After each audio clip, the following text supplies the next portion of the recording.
Hello, my name is Pedro Rocha from the University of Brasília. I'm a graduate student, and for the past year or so, me and Professor Gavrichevsky have been studying how foraging strategies may affect the evolution of sexual size dimorphism in crab spiders. So first of all, we have to define what is sexual size dimorphism. From now on, I will call it SSD. And it's basically the difference of size in the sexes of a species. It may be female or male biased. When it's female biased, the female is the largest sex. When it's male biased, the male is the largest sex. And male biased SSD is commonly a product of male-male competition for the female access. And this is a product of sexual selection, as males are competing for the access to the females, they are fighting for this access. There would be evolutionary pressure for the males to grow in size. On the other hand, on spiders, SSD is strongly female biased. The females are much larger than the males. And historically, males were referred as dwarfs, implying that the males have reduced in size over the evolutionary time. But there are several pathways in which SSD may evolve. As SSD is the difference in the sizes of the sexes, it may evolve either from the changes in size of either of the sexes. It may be the females that grew in size and the males that reduce in size. Maybe the males grew in size and the female stay the same. So the difference in size explains the SSD. And on spiders particularly, it is the most likely hypothesis is that the SSD is a product of female gigantism, as the females have increased in size over the evolutionary time. And the main explanation for this is fecundity selection, as larger females produces more eggs of a higher quality. And in this case, SSD is not a product of sexual selection, but of natural selection.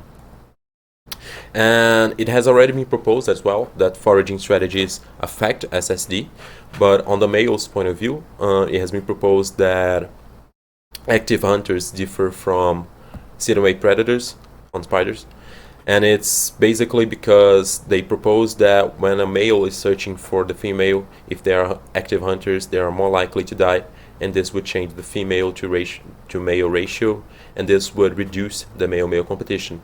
With no competition to make the males grow in size, they would stay the same size and the females would grow.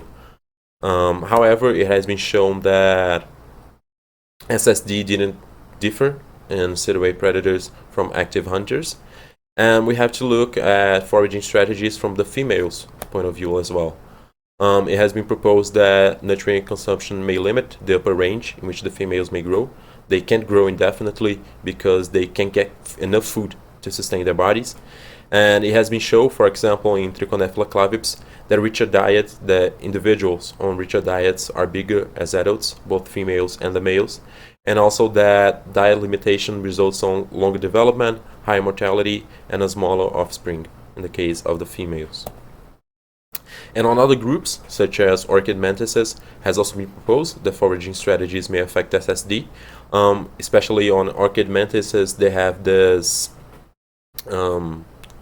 adornment, this structure on the leg, and this is proposed to be similar to flower petals. And these flower petals, or these legs that are like flower petals, would attract bigger pollinators, and this would allow this group to grow in size. And it has been shown there is a correlation between the presence and the size of this structure on the leg and the size of the sexual size dimorphism. And what we would like to test here is that foraging strategies that enable a higher food intake will result in larger females and a larger sexual size dimorphism. And we chose crab spiders as our model species, and you may be a model group in this case. You may be asking, why did we choose crab spiders? And it's basically because they vary a lot in hunting strategies. They are all sit-and-wait predators, but they may sit and wait on flowers or on other substrate, such as leaves, bark, litter, and they are also aggressive mimicry. They can attract pollinators on their own. And we classify those two categories in exploitative hunting strategies, as they are exploiting the behavior of the pollinator of their prey item. On aggressive mimicry, it has been shown on Epicados heterogaster that they attract their pollinators by reflecting UV light. Basically, in this experiment, they have used sunblock dorsally on the spider, and when they use sunblock dorsally, the number of floral visitors in the spiders did not differ from the control leaf, a plain leaf. And when they used the sunblock ventrally on the spider and the dorsal part was able to reflect UV light, there was a lot more visitation, mainly Emeroptera, its bees. And hunting on flowers, it has also been shown that spiders choose their side, choose the flower the same way as bees. As in this case, if the flower has pollen or not, the spider chooses this flower.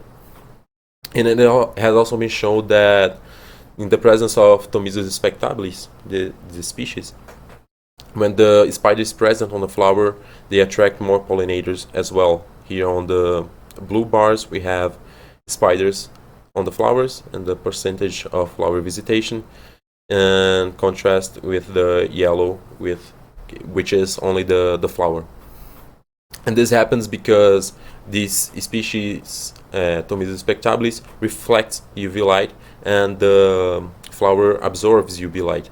So on the visual sense of the bee, they are attracted by this contrast of UV light and not UV light.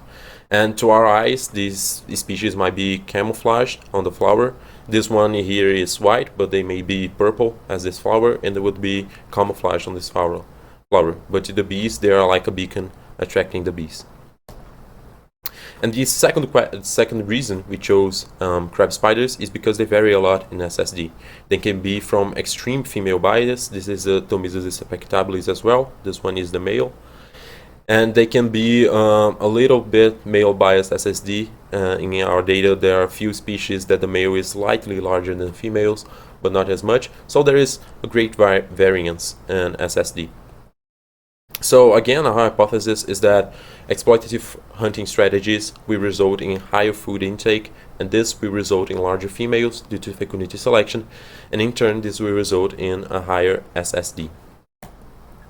And how did we do that? First, we used 39 genera and 1,200 species from 5 phylogenies, and we used World Spider Catalog to get taxonomical papers to extract the measurements. The measurements we chose was the cephalothorax width and the body length of the spiders.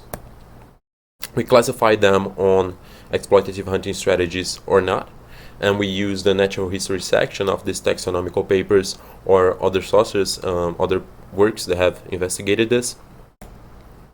And to the analysis, we used a mixed linear model with size as a function of hunting strategy, sex in their interaction. Genus was in the a random factor, and sex was in the variance structure because females have a greater variance than the males. And to the results on body length, we did not find difference in size of the females when we investigated body length. Here we have the model prediction, and females are almost the same size. However, males are always smaller than the females. It's always female biased, but we did not see the difference in scale in SSD. But that changes when we look to cephalothorax width. The model predicts a significant difference between the sizes of the cephalothorax of the species that employ exploitative hunting strategies in comparison to the ones that don't. And there was no difference between the males, but the males were smaller than the females, also significantly. So indeed, it seems that exploitative hunting strategies may explain the increase in female size. However, this pattern is only evident when we look at the cephalothorax width. This does not appear when we look at the body length. So what we can conclude from this is, first of all, that cephalothorax width is a better measurement of size because body length is confounded with condition. As body length includes abdomen size, if an individual has recently fed or is close to laying eggs, maybe the abdomen may change in size, and this can confound the data. Other spider genera might be limited due to food abundance rather than fecundity pressure. So all species, all genera have fecundity pressure for the females increase in size, however they cannot gain enough food to grow in size. Other female biased groups may have similar patterns, maybe fishes, other arthropods, as have been shown with praying mantises, and maybe even other spiders that are not crab spiders. For instance, there is this genus called Mastophora, in which the spider mimics the pheromones of moths, and the spider attracts male moths and eats those male moths. So it's also a species that have extreme sexual size dimorphism. Another thing is that we need more natural history data to explore the intergenetic variation in foraging strategies. We classify the whole genus as employing exploitative hunting strategies or not. However, there might be some intergenetic variation that we did not account for. And maybe if we had more natural history data, we could account for this variation within the genus and would have a clearer pattern and SSD. And a takeaway note is that foraging strategies that result in higher food intake may allow fecundity selection to increase female size. And especially spiders, exploitative hunting strategies may result on larger sexual size dimorphism because of the females' increasing size. Thank you for watching. We would like to thank FOPDF and CAPS for funding this work. And if you have any questions, feel free to send us an email or leave a comment, or I'm available. Thank you very much.